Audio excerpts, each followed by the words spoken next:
ఇలాగా గోల్డెన్ కలర్లో రోస్ట్ చేసుకొని 3 తీసుకున్నాను. సన్ఫ్లవర్, పంప్కిన్ అండ్ నువ్వులు. సో అలాగే మన దగ్గర ఉన్న డేట్స్. సో వీటిని నేను ఇప్పుడు మన దగ్గర ఉన్న డేట్స్ని సీడ్ తీసేసుకుంటున్నాను. నేను చాలా సింపుల్ వేలో చెప్తున్నానండి. ఇంట్లో మనం చేసుకునేవి సింపుల్గా, ఎక్కువగా హడావిడి లేకుండా చెప్తున్నాను. సో సన్ఫ్లవర్, పంప్కిన్ అండ్ నువ్వులు. ఒక 1 స్పూన్ నేను గీని, అంటే హోమ్ మేడ్ గీని యాడ్ చేస్తున్నానండి. మీకు ఇష్టం లేకపోతే దీన్ని అవాయిడ్ చేయొచ్చు. మిక్స్ చేస్తున్నానండి చేత్తోనే. నేను ఇంట్లో నాకు చేసుకుంటున్నాను కాబట్టి నేను జస్ట్ వేడిగా ఉంది, ఇవన్నీ వేడిగా ఉన్నాయి డ్రై ఫ్రూట్స్. చిన్నగా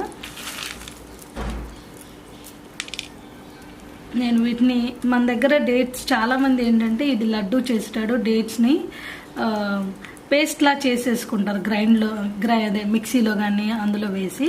బట్ మన దగ్గర దొరికే డేట్స్కి మనం అంత మిక్సీ చేయాల్సిన అవసరం లేదండి.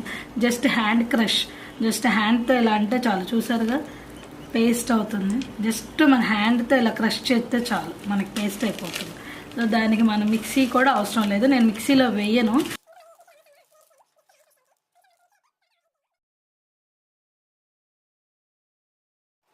అంటే 11 లడ్డూస్ అయ్యాయి నాకు. ఇప్పుడు టేస్ట్ చేద్దాం. నేను టేస్ట్ చూస్తాను ఎలా ఉందో.